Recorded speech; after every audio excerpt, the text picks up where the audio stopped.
Let's do this.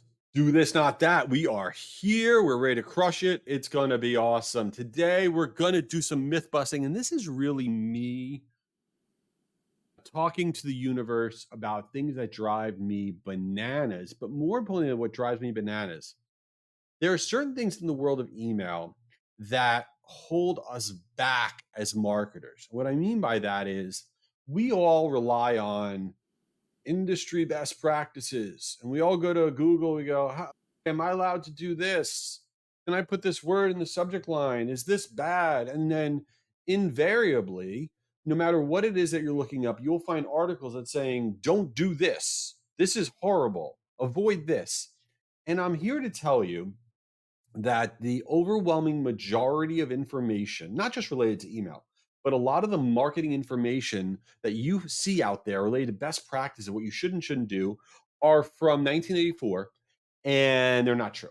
There are people that are just regurgitating nonsense that used to be true that is not true anymore or never was true. So today we're going to bust some of those myths that are holding back your marketing, that I think that after you rip through these ideas, you may be able to see an increase in your overall performance. So let me talk about the first one, especially since upcoming is a holiday season and that's important for both business, consumer marketers. I want to talk about the Gmail promotions tab. When you send out an email and a portion of email goes to people using Gmail, I get this question a lot. How do I stay out of the promotions tab?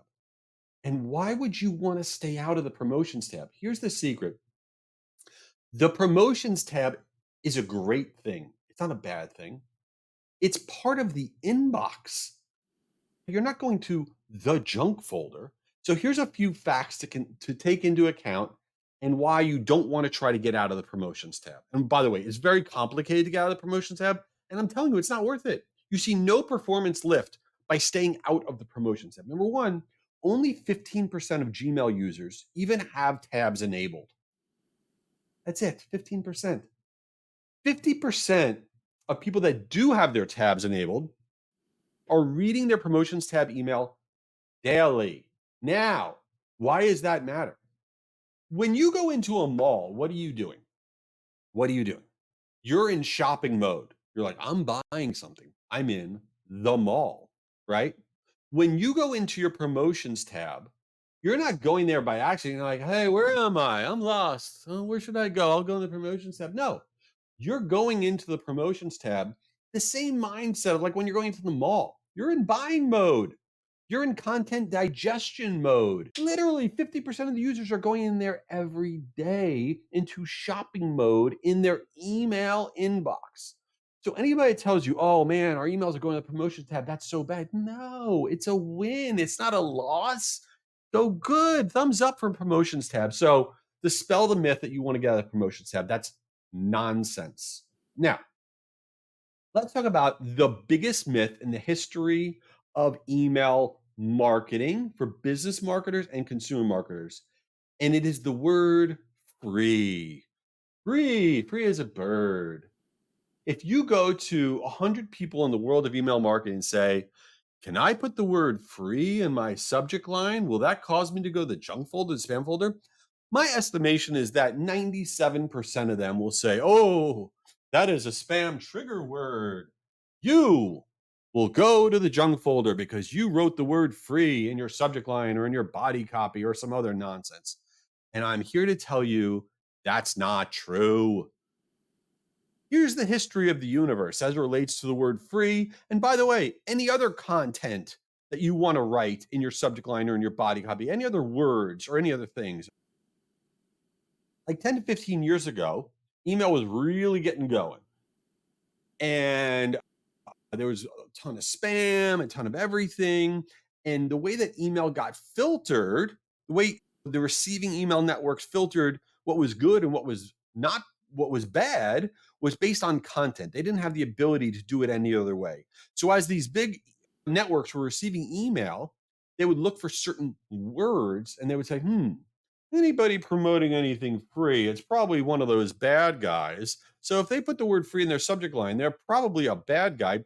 Let's dump them into the junk folder, even though we know we might catch some normal marketers we're going to dump anybody that says the word free into the junk folder. And for many years, content filtering, the words that you put in your subject line, the words that you put in your body copy were the reason that you were going into the junk folder and the spam folder and to build up a bad reputation. But guess what? The world changed, right? The world changed. Technology changed. The reason 99% of the time that you go into the junk folder or the spam folder for business and consumer marketers is due to the technical sending reputation. It's a technical thing of what is called your IP address and the domain that you're delivering from, and the overall engagement that you have with the users in your database. How often are they opening and clicking on stuff? Because if your users are opening and clicking on stuff, it gives you a good reputation for your technical infrastructure. So the next time you go to send, it will go into the inbox because the receiving network knows, hey, this person opens your stuff. Let's deliver it back to the inbox because they like getting your stuff. If you go back to your inbox right now, consumer or business, and you look for the word free in your inbox, not your junk folder, not your spam folder, the word free in subject lines, you will see free being used by most of the major brands that are out there, business and consumer. And they're not going to the junk folder, they're not going to the spam folder, and they're in your inbox. Why are they using the word free?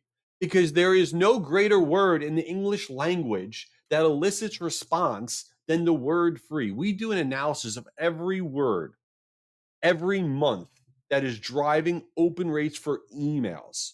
And every month for the last however many years we've been doing it, free is number one always. We do free tests, A/B tests, free included versus free not included. It lifts open rates by over 25% when it's included. Free industry report, free item with purchase, free anything consumer, free anything B2B. So I'm here to liberate you. And it's not just the word free. It is any of these spam trigger words. That is a hot mess of garbage. Spam trigger words are not real. And these lists that come out every year saying you can't use these words is ridiculous because that's not why you're going to the junk folder or whatever. And here's the other secret: you can manage your own expectations.